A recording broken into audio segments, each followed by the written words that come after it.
रोज़ फैसलाबाद में एक निजी सिक्योरिटी गार्ड नवाज मसीह पर मुबैना तौर पर झूठा इल्ज़ाम लगाकर तशद्दुद करने का वाक़या सामने आया है। ज़राए के मुताबिक नवाज मसीह गुज़श्ता 5 साल से एक अफसर के घर पर सिक्योरिटी गार्ड की हैसियत से ड्यूटी अंजाम दे रहे थे।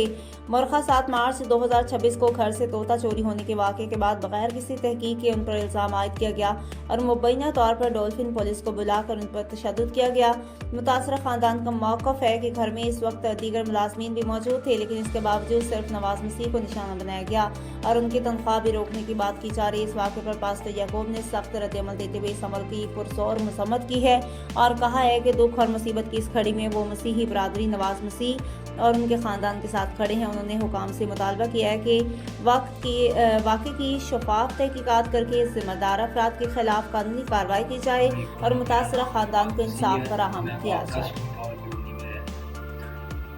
मैं वैक्सो ਦੇ ਵਿੱਚ सिक्योरिटी गार्ड की जॉब करदा काफ़ी देर तो प्राइवेट है वो जो ਉਹਦਾ ਜਿਹੜਾ डिप्टी डायरैक्टर है वो काशफ बशीर है ਉਹਨੇ मेरी ड्यूटी सिक्योरिटी तो हटा के ਤੇ ਆਪਣੇ ਘਰ ड्यूटी लाई। किन्ने साल तो 5 साल तो मैं ड्यूटी कर रहा सां ਤੇ ਉਹ ਆਪਣੇ ਘਰ ਦੇ ਕੰਮ ਕਰਵਾਉਂਦਾ ਸੀ, ਵਾਸ਼ਰੂਮ ਧਵਾ, ਇਹ ਕਰ ਉਹ ਕਰ, ਝਾੜੂ ਫੇਰ, ਬੂਟ ਸਾਫ਼ ਕਰ, ਇਹ ਕਰ, ਮਾਲੀਆਂ ਦਾ ਕੰਮ ਕਰ, ਸਾਰਾ ਕੁਛ ਉਹਦੇ ਘਰ ਦਾ ਮੈਂ ਕੰਮ ਕਰਦਾ। ਮਗਰ ਉਹਦੇ ਘਰ 'ਚੋਂ ਇੱਕ ਚੋਰੀ ਹੋ ਗਈ। ਉਹ खुदा जानता है वो चोरी किन्ने कीती है किन्नी नहीं कीती।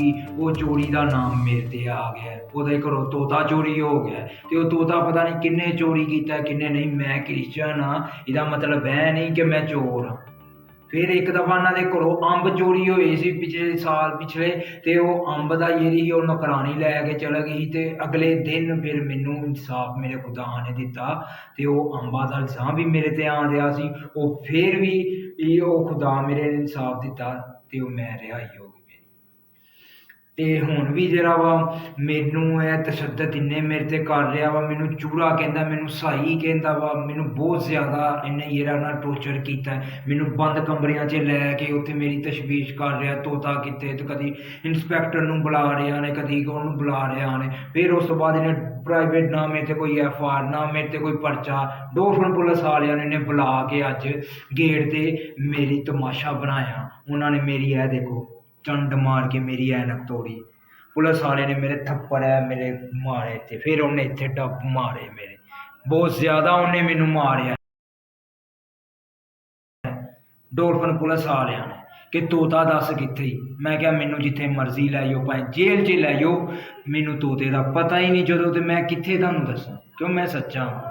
ਮੈਂ ਕਦੀ ਚੋਰ ਨਹੀਂ ਹੈ, ਨਾ ਵੀ ਸਾਡੇ ਮਾਂ ਬਾਪ ਨੇ ਸਾਨੂੰ ਸਿਖਾਇਆ। ਮੈਂ ਆਪਣੇ ਚਰਚ ਦੇ ਵਿੱਚ ਖਲੋਤਾ ਹਾਂ, ਇਹ ਮੇਰਾ ਚਰਚ ਹੈ ਤੇ ਮੈਂ ਆਪਣੇ ਚਰਚ ਦੇ ਵਿੱਚ ਖਲੋ ਕੇ ਕਹਿੰਦਾ ਵਾਂ ਕਿ ਮੈਂ ਆ ਤੋਤਾ ਨਹੀਂ ਚੋਰੀ ਕੀਤਾ ਹੈ। ਬਾਕੀ ਮੈਨੂੰ ਇਨਸਾਫ ਦਿੱਤਾ ਜਾਵੇ ਇਸ ਚੀਜ਼ ਦਾ ਕਿ ਇਹ ਮੇਰੇ ਤੇ ਕਿਉਂ ਤਸ਼ੱਦਦ ਕਰ ਰਿਹਾ ਵਾ, ਕਿਉਂ ਇਹ ਕਹਿ ਰਿਹਾ ਮੇਰੇ ਤੇ ਚੋਰੀ ਦਾ ਇਲਜ਼ਾਮ ਲਾ ਰਿਹਾ ਵਾ। ਮੈਂ ਕ੍ਰਿਸਚਨ ਤਾਂ ਲਾ ਰਿਹਾ।